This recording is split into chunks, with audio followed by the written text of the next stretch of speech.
एक खतरनाक भूतिया रास्ता। मुझे आज भी याद है, मुझे लगता था कि उस रास्ते से जाना ठीक होगा, लेकिन ऐसा नहीं था, क्योंकि वो रास्ता जाने लायक ही नहीं था। क्योंकि उस जगह पर मैं अनजान था, नया नया वहां गया हुआ था और लोग उस रास्ते से बहुत कम ही गुजरते थे। लेकिन मैं उस रास्ते से गुजरा।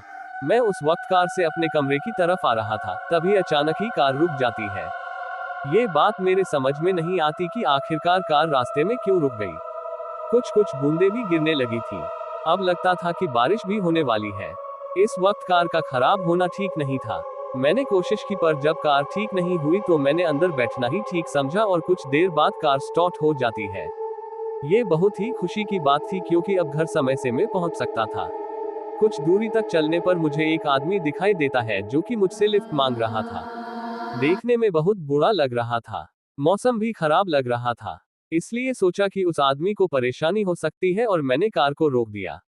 मैंने जैसे ही कार को रोका, वह कहने लगा कि उसे कोई भी सवारी नहीं मिल रही है, इसलिए वह मदद मांग रहा है। तो उसकी बात पर मैंने कहा कि कोई बात नहीं है, आप बैठ जाइए। कुछ समय बाद ही वह कार में बैठ चुका था और उसके बाद में उससे बातें करते हुए आगे धीरे धीरे बढ़ने लगा।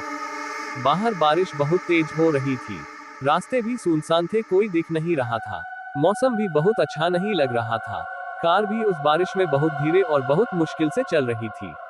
वह आदमी कुछ समय बाद ही कहता है कि बस कार यही रोक दो, मुझे यही जाना है। जब मैंने कार रोक करके शीशा खोलकर करके देखा तो उस जगह पर कुछ नहीं था। पूरा वीरान और सुनसान इलाका था। तो मैंने उस आदमी से पूछा कि आप यहाँ पर कहाँ रहते हैं, तो उसने कहा कि मैं कहीं नहीं रहता हूँ, बस मुझे यही जाना है।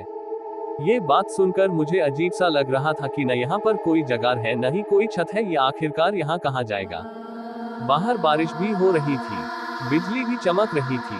मौसम वैसे भी बड़ा डरावना था, इसलिए मैंने दोबारा उस आदमी से कहा कि कुछ देर रुके रहिए, थोड़ा मौसम शांत हो जाए तब चले जाएगा।